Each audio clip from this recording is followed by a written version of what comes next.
ಪ್ರತಿ ವರ್ಷವೂ ಆಚರಿಸುವುದು ಏಕೆ? ದೇವರ್ಷಿ, ದೀಪಾವಳಿಯ ಹಬ್ಬ ಕೇವಲ ಶ್ರೀರಾಮ ಅಯೋಧ್ಯೆಗೆ ಮರಳಿದ ಹಬ್ಬ ಮಾತ್ರವಲ್ಲ, ಬದಲಿಗೆ ಒಂದು ಹೊಸ ಅಧ್ಯಾಯದ ಪರ್ವ ಇದು. ಕೆಟ್ಟ ಪದ್ಧತಿ ಮತ್ತು ಕೆಟ್ಟ ಸಂಸ್ಕಾರಗಳನ್ನು ಬಿಟ್ಟು ಮಾನವೀಯ ಮೌಲ್ಯಗಳನ್ನು ನಮ್ಮ ಜೀವನಕ್ಕೆ ಅಳವಡಿಸುವ ಪರ್ವ. ಮಾತೆ, ಇದರ ಪುರಾವೆಯ ಸ್ವರೂಪವಾಗಿ ಭೂಮಿಯ ಜನ ಹಳೆಯ ವಸ್ತುಗಳನ್ನೆಲ್ಲ ತ್ಯಜಿಸಿ ಹೊಸ ಹೊಸ ವಸ್ತುಗಳನ್ನು ತಮ್ಮ ಮನೆಗಳಲ್ಲಿ ಸ್ಥಾಪಿಸುತ್ತಾರೆ.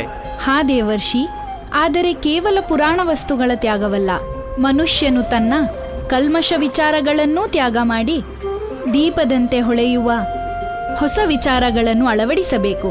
ದೀಪಗಳ ಹಬ್ಬ ದೀಪಾವಳಿಯ ಉದ್ದೇಶವೂ ಅದೇ ಅಲ್ಲವೇ? ನಾರಾಯಣ ನಾರಾಯಣ, ಸತ್ಯವಚನ ಮಾತೆ, ಸತ್ಯವಚನ.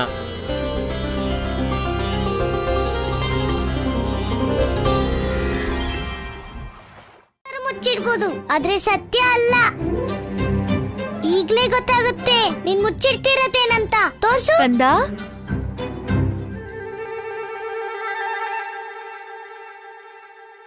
ನಾನೇನ್ ಊಟ ತಗೊಂಡು ಅಲ್ಲಿ ಇಲ್ಲಿ ಹುಡುಕ್ತಿದ್ದೀನಿ, ಮತ್ ನೀನ್ ಇಲ್ ಬಂದ್ ಕೂತಿದ್ಯಾ? ಬಾ, ಮೊದ್ಲು ಊಟ ಮಾಡು. ಅಮ್ಮ, ಸ್ವಲ್ಪ ಹೊತ್ತಾಗ್ಲಿ. ಅತ್ತೆ, ಆಮೇಲೆ ಅದಕ್ಕೆ ಊಟ ಅಂತೂ ಸಮಯಕ್ಕೆ ಸರಿಯಾಗಿ ಮಾಡ್ಬೇಕು. ನೋಡು, ರಾಧೆಗೂ ಗೊತ್ತು, ಆದ್ರೆ ನಿನಗೇನೂ ಗೊತ್ತಿಲ್ಲ. ಆದ್ರೆ ಅಮ್ಮ, ರಾಧೆ ಇಲ್ಲಿ. ಕೃಷ್ಣ, ರಾಧೆ ಎಲ್ಲಿಗೂ ಹೋಗಲ್ಲ. ಮೊದ್ಲು ನೀನ್ ಊಟ ಮುಗ್ಸು, ಆಮೇಲೆ ನಿನಗೆ ಎಷ್ಟು ಬೇಕೋ ಅಷ್ಟು ಆಟ ಆಡ್ಕೋ. ಅಮ್ಮ ನಡಿ, ಬಾ. ಗೊಲ್ಲ, ನಾನ್ ರಾಧೆ. ಈಗ ನಾನ್ ನಿನ್ ಸತ್ಯನ ಎಲ್ರೂ ಮುಂದೆ ಬಯಲ್ ಮಾಡ್ತೀನಿ, ಬಯಲ್ ಮಾಡ್ತೀನಿ, ಬಯಲ್ ಮಾಡ್ತೀನಿ, ಬಯಲ್ ಮಾಡೇ ಮಾಡ್ತೀನಿ.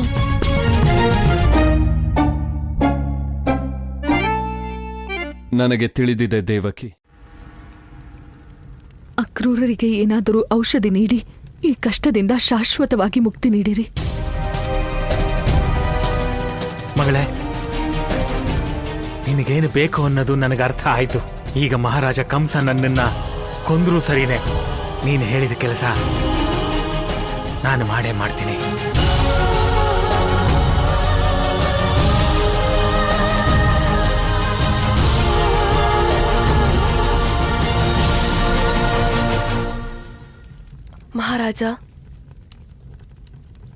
ಮಹಾರಾಜ, ನನ್ನನ್ನು ಕ್ಷಮಿಸಿ ಬಿಡಿ. ಆದರೆ ನಾನು ಮಾಡುತ್ತಿರುವುದು ಎಲ್ಲರ ಹಿತಕ್ಕಾಗಿ.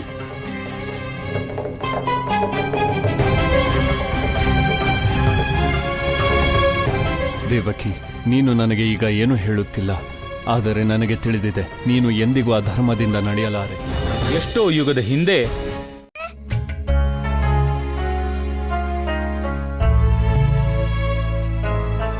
ಇಲ್ಲ, ಏನಾದ್ರೂ ಸರಿ, ನಾನಿವತ್ ಘಟಾಸುರನ್ನ ಹಿಡಿಲೇಬೇಕು. ಮುಕ್ತಿಯ ಬಯಕೆ ನನಗೆಲ್ಲ, ದರ್ಶನ ಒಂದೇ ದೊರೆತರೆ ಸಾಕು, ಭವಬಾಧೆಯದು ಇನ್ನಿಲ್ಲ. ನಡೆ ನಡೆ ಮಡಕೆ ಟುಮಟ್ಟು ಮಟ್ಟು, ನಡೆ ನಡೆ ಮಡಕೆ, ನಡೆ ನಡೆ ಮಡಕೆ ಟುಮಟ್ಟು ಮಟ್ಟು, ನಡೆ ನಡೆ ಮಡಕೆ.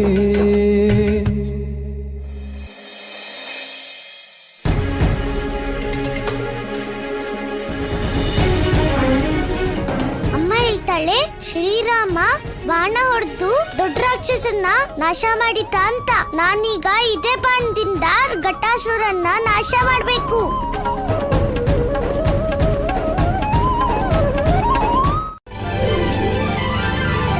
ಘಟಾಸುರ!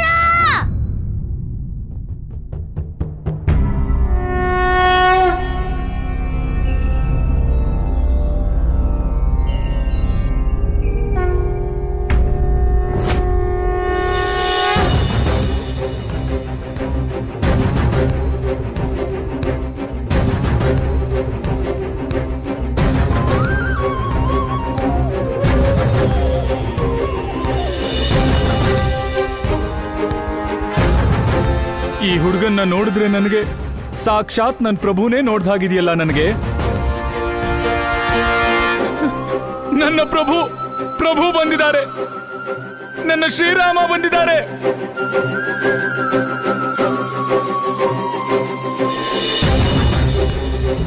ಇವನು ಖಂಡಿತ ಮರ್ಕೆ ಹೊಡೆಯಕ್ ಹೋಗ್ತಿದ್ದಾನೆ. ಈಗ ಇವನ್ ಸುಮ್ಮನ ಎಲ್ಲರಿಗೂ ಹೇಳ್ತೀನಿ. ಮಡಕೆ ಹೊಡೆದವನ್ ಯಾರು ಅಂತ ಗೊತ್ತಾಯ್ತು. ಕೃಷ್ಣ? ಆ ಕೃಷ್ಣನೇ ನಿಮ್ಮೆಲ್ಲರ ಮಡಕೆ ಹೊಡೆದಾಕಿದ್ದು. ಆದ್ರೆ ಕೃಷ್ಣ ಹಾಗ್ಯಾಕ್ ಮಾಡ್ತಾನೆ? ಕೃಷ್ಣ ಏನಾದ್ರೂ ಮಡಕೆ ಹೊಡೆದಿದ್ರೆ ಅದನ್ ಯಾಕೆ ಯಾರು ನೋಡಿಲ್ಲ? ಅದಾ ಅವನು ತಾನಾಗೆ ಮಡಕೆ ಹೊಡೆದಿಲ್ಲ. ಹೇಗ್ ಹೊಡೆದ ಅಂತ ನನಗ್ ಚೆನ್ನಾಗ್ ಗೊತ್ತು. ಈ ಕವಣೆಯಿಂದ ನೋಡಿ, ಎಲ್ರೂ ನೋಡ್ಕೊಳ್ಳಿ ಇದೇಗಿದೆ ಅಂತ. ಇದ್ರಿಂದಾನೇ ಅವನೆಲ್ಲ ಮಡಕೆನೂ ಹೊಡೆದಿದ್ದು, ದೂರದಿಂದ ಕದ್ದು ಮುಚ್ಚಿ. ಅದಕ್ಕೆ ಅವನನ್ನ ಯಾರು ಹಿಡಿಯಕ್ಕಾಗ್ಲಿಲ್ಲ. ಆದ್ರೆ ನಾನು ಅವನನ್ನ ಹಿಡ್ದೆ, ಯಾಕಂದ್ರೆ ನಾನು ರಾಧೆ ಹೇಳಿದ್ದು ಸರಿ ಇದೆ. ಕೃಷ್ಣನೇ ನಮ್ಮ ಮಡಿಕೆ ಎಲ್ಲ ಒಡೆದಿದ್ದು. ಕೃಷ್ಣ ಮಾಡಿದ ಕೆಲ್ಸ ಸರಿ ಇಲ್ಲ. ನಾವ್ ಅವನ್ ಮೇಲೆ ಎಷ್ಟು ಪ್ರೀತಿ ತೋರಿಸ್ತೀವಿ, ಅವನು ನಮ್ಮ ಮಡಿಕೆಗಳನ್ನೇ ಒಡೆದ್ಬಿಟ್ನಾ? ಈ ವಿಷಯನ ನಾವು ಯಶೋದೆಗೆ ಹೇಳಲೇಬೇಕು. ನನ್ಗ್ಯಾರಾದ್ರೂ ಏನಾದ್ರೂ ಹೇಳಿದ್ರೆ ನಾನು ಪುಟ್ಟನಿ ಬಾಲಗೋಪಾಲ ಏನ್ ಮಾಡಕ್ಕಾಗುತ್ತೆ ಅಮ್ಮ? ಅಮ್ಮ, ಜನರು ನನ್ ಮೇಲೆ ಅನುಮಾನ ಪಟ್ರೆ ಅದು ನಿಜನೇ ಇರ್ಬೋದಲ್ವಾ? ನಿನ್ಮೇಲೆ ಅನುಮಾನ? ಯಾರಿಗಷ್ಟು ಧೈರ್ಯ ಇದೆ ನಿನ್ಮೇಲೆ ಅನುಮಾನ ಪಡೋಕೆ? ಮತ್ ಯಾವ ವಿಷಯಕ್ಕೆ ಅನುಮಾನ? ಅಮ್ಮ, ಅದ್ ನನ್ಗೂ ಗೊತ್ತಾಗ್ತಾನೆ ಇಲ್ಲ. ಆದ್ರೆ ಗೋಪಿಕೆಯರ್ಗನ್ಸ್ತಿದೆ ಅವ್ರ ಮಡ್ಕೆನೆಲ್ಲ ನಾನೇ ಹೊಡ್ದೆ ಅಂತ. ಗೋಪಿಕೇರಾ? ಹಾಗ್ ಹೇಳಿದ್ರ ನಿನ್ ಹತ್ರ?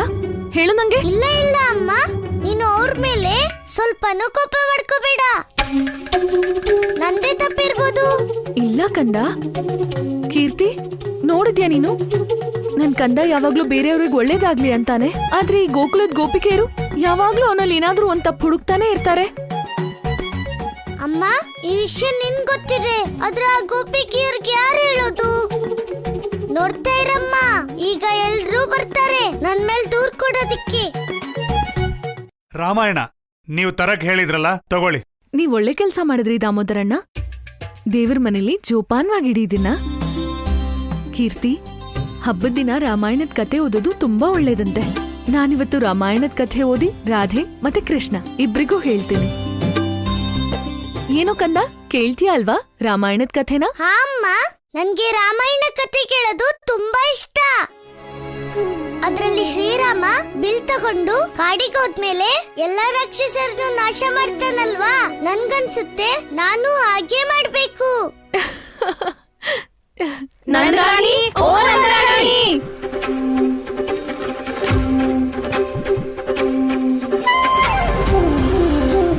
ಅಮ್ಮ, ಗೋಪಿಕೆಯರೆಲ್ಲ ಬಂದ್ಬಿಟ್ರು.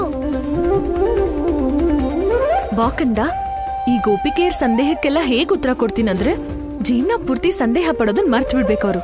ಬಾ. ಯಶೋದೆ ಹತ್ರ ಕೃಷ್ಣನ್ ಬಗ್ಗೆ ದೂರ್ ತಗೊಂಡು ಬರ್ಲೇಬಾರ್ದಿತ್ತು. ಬನ್ನಿ, ಹೋಗಿ ಹೋಗಿ. ಹೇಗಿದ್ರು ಸತ್ಯದ ಮುಂದೆ ಸುಳ್ಳು ಬಹಳ ಹೊತ್ತು ನಿಲ್ಲೋದಿಲ್ಲ. ದೊಡ್ಡದಾಗ್ ಬಂದ್ಬಿಟ್ರು ನನ್ ಕಂದನ್ ಮೇಲೆ ಆರೋಪ ಮಾಡೋದಕ್ಕೆ. ಅತ್ತೆ ಅತ್ತೆ, ಗೋಪಿಕೆಯರು ಸುಳ್ಳು ಹೇಳ್ತಿಲ್ಲ, ಅವರು ನಿಜಾನೇ ಹೇಳ್ತಿದ್ದಾರೆ. ಇಡೀ ಗೋಕುಲದಲ್ಲಿರೋ ಮಡ್ಕೆನೆಲ್ಲ ಕೃಷ್ಣನೇ ಹೊಡೆದಿದ್ದು. ರಾಧೆ ಪುಟ್ಟಿ, ನೀನು ಗೋಪಿಕೆಯರ್ ಮಾತನ್ನ ನಂಬಿಟ್ಯಾ? ಇಲ್ಲ ಅತ್ತೆ, ನಾನ್ ರಾಧೆ. ನಾನು ಸಾಕ್ಷಿ ಇಲ್ದೆ ಏನೂ ಹೇಳೋದಿಲ್ಲ.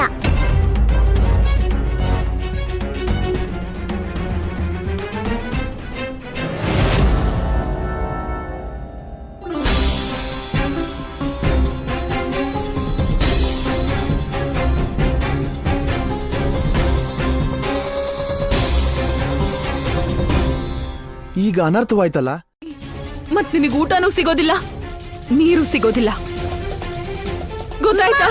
ಅಮ್ಮ, ನನ್ನ ಈ ಕಟ್ಟಾಕ್ ಬಿಟ್ರೆ ರಾಮ ಸೀತೆ ಕಥೆನ ಯಾರಿಗೆ ಹೇಳ್ತೀಯ ಅಮ್ಮ? ಯಾರಿಗಾದ್ರೂ ಹೇಳ್ತೀನಿ, ಅದ್ ನಿನಗೆ ಯಾಕೆ? ನೀನು ರಾಮ ಸೀತೆಯರ ಕಥೆ ಕೇಳು ಅಥವಾ ಕೇಳ್ದೇ ಇರು, ಆದ್ರೆ ಯಾರ್ ಮಡ್ಕೆನೂ ಒಡಿಯೋಕಾಗಲ್ಲ. ಅಮ್ಮ, ನೀ ನನ್ ಮಾತ್ ಕೇಳಮ್ಮ.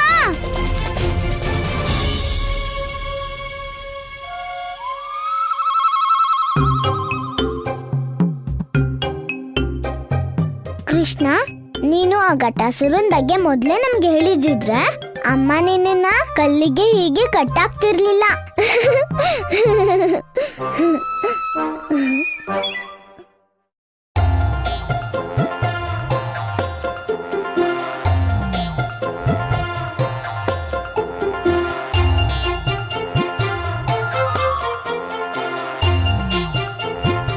ಕೃಷ್ಣನ್ ಬಗ್ಗೆ ದೂರ್ ಕೊಡಕ್ಕೆ. ಕೃಷ್ಣನ್ ಏನಾಗಿದೆ ಅಂತ ನಿಮಗ್ ಗೊತ್ತಾ? ನಿಮ್ಮಗಳ ದೆಸೆಯಿಂದ ನಂದರಾಣಿ ಪಾಪದ ಕೃಷ್ಣನ ಹೊರಳಕ್ ಕಟ್ ಹಾಕಿದಾಳೆ. ನಿಜ ಹೇಳ್ಬೇಕು ಅಂದ್ರೆ ನೀವೆಲ್ಲ ಹೋಗಿ ಕೃಷ್ಣನ ಹತ್ರ ಕ್ಷಮೆ ಕೇಳ್ಬೇಕು. ಇಲ್ಲ ಅಮ್ಮ, ತಪ್ಪು ಕೃಷ್ಣನಿಂದ ಆಗಿದೆ. ಅಲ್ಲದೆ ಯಶೋಧೆನೂ ಅವನ್ಗೆ ಶಿಕ್ಷೆ ಕೊಟ್ಟಿದ್ದಾಳೆ.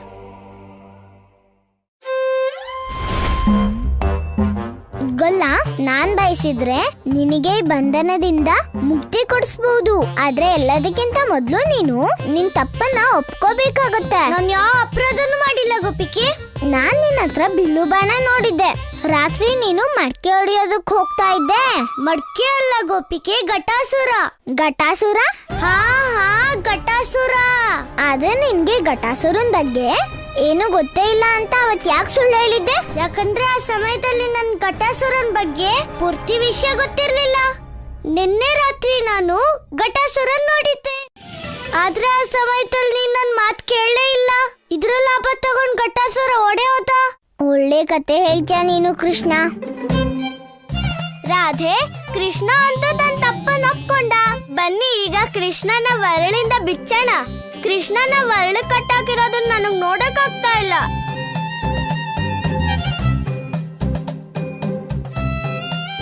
ಗೊಲ್ಲ, ಲಲಿತಾ ಮಾತ್ ಕೇಳಿ. ಸ್ವಲ್ಪ ಹೊತ್ತಿನವರೆಗೂ ನಾನು ನಿನ್ನ ಹಗ್ಗ ಬಿಚ್ಚಿಡ್ತೀನಿ. ಸ್ವಲ್ಪ ಹೊತ್ತು ವಿಶ್ರಾಂತಿ ತಗೋ, ಆಮೇಲೆ ನಿನ್ನ ಮತ್ತೆ ಕಟ್ಬಿಡ್ತೀನಿ.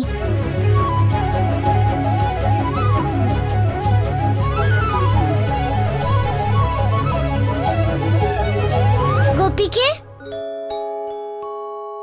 ಇದು ನಮ್ಮಮ್ಮ ಕಟ್ಟಿರೋ ಹಗ್ಗ. ನಮ್ಮಮ್ಮನೇ ಬಂದ್ ಬಿಡ್ಸೋವರೆಗೂ ಎಷ್ಟೊತ್ತಾದ್ರೂ ಪರವಾಗಿಲ್ಲ, ನಾನಿಲ್ಲೇ ಇರ್ತೀನಿ.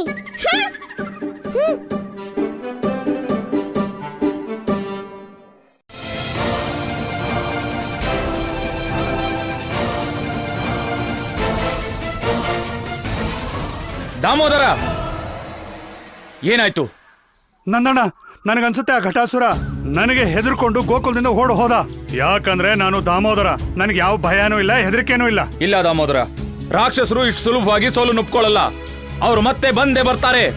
ನಾವು ಹುಷಾರಾಗಿರ್ಬೇಕು. ಘಟಾಸುರ ಇಲ್ಲಿದ್ದಾನೆ ಅಂದ್ರೆ ಇದ್ರ ಅರ್ಥ ಕೃಷ್ಣ ಮಡಿಕೆಗಳನ್ನ ಹೊಡಿತಿಲ್ಲ ಅಂತ ಆಯ್ತು. ನಿಜ ಏನು ಅಂದ್ರೆ ಕೃಷ್ಣ ಆ ಘಟಾಸುರನ ಸಾಯ್ಸಕ್ ನೋಡ್ತಾ ಇದ್ದಿದ್ದು. ನಾವ್ಯಾರು ಅರ್ಥನೇ ಮಾಡ್ಕೊಳ್ಳಿಲ್ಲ. ನಾನಂತೂ ಮೊದ್ಲೇ ಹೇಳಿದ್ದೆ, ನಮ್ ಕೃಷ್ಣ ಏನೇ ಮಾಡಿದ್ರು ನಮ್ ಎಲ್ರಿಗೂ ಒಳ್ಳೇದಾಗ್ಲಿ ಅಂತ ಮಾಡ್ತಿದ್ದಾನೆ. ಮತ್ತೆ ಈ ವಿಷಯ ನಿಮ್ ತಲೆಯೊಳಗೇನಾದ್ರೂ ಹೋಗಿದ್ರೆ ಈಗ ಹೋಗಿ ನಂದರಾಣಿ ಹತ್ರ ಕ್ಷಮೆ ಕೇಳಿ. ಎಲ್ರೂ ಹೋಗಿ.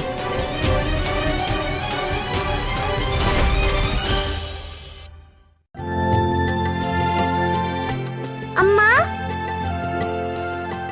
ಅಮ್ಮ, ನಂಗೆ ಹಸುವಾಗಿದೆ ಅಮ್ಮ. ನಿನ್ ಕಂದಂಗೆ ಬೆಣ್ಣೆ ತಿನ್ಸೋದಿಲ್ವಾ ಅಮ್ಮ? ಅಮ್ಮ, ನಿಂಗ್ ಗೊತ್ತಿದ್ಯಲ್ವಾ, ಬೆಳಗ್ಗೆಯಿಂದ ನಿನ್ ಕಂದ ಬೆಣ್ಣೆನೆ ತಿಂದಿಲ್ಲ. ಅಮ್ಮ, ನಂಗ್ ಜಿಲೇಬಿ ತಿನ್ಸಮ್ಮ, ತುಂಬಾ ಹಸು ಆಗ್ತದೆ.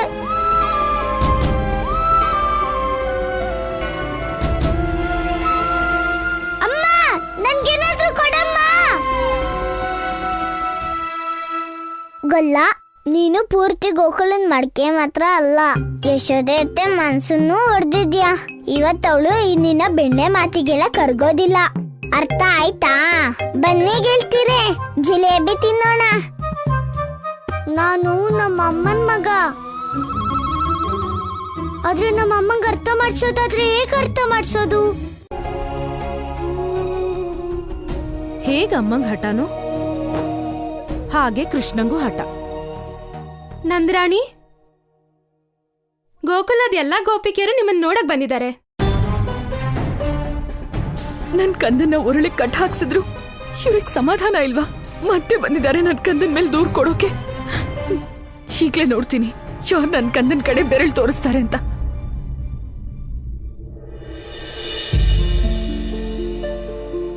ಪ್ರಭು, ನಾನು ನನ್ನ ಅಜ್ಞಾನದ ವಶದಿಂದ ನಿಮಗ್ ಮುಕ್ತಿ ಕೊಡಕ್ ಹೋಗಿದ್ದೆ.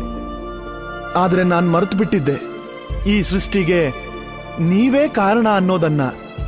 ಇಡೀ ಸೃಷ್ಟಿ ನಿಮ್ಮದೇ ಮಾಯೆಯಾಗಿದೆ. ನಿಮ್ಮ ಲೀಲೆಯಿಂದ ಯಾವುದೂ ಮುಕ್ತವಾಗಿಲ್ಲ ಪ್ರಭು.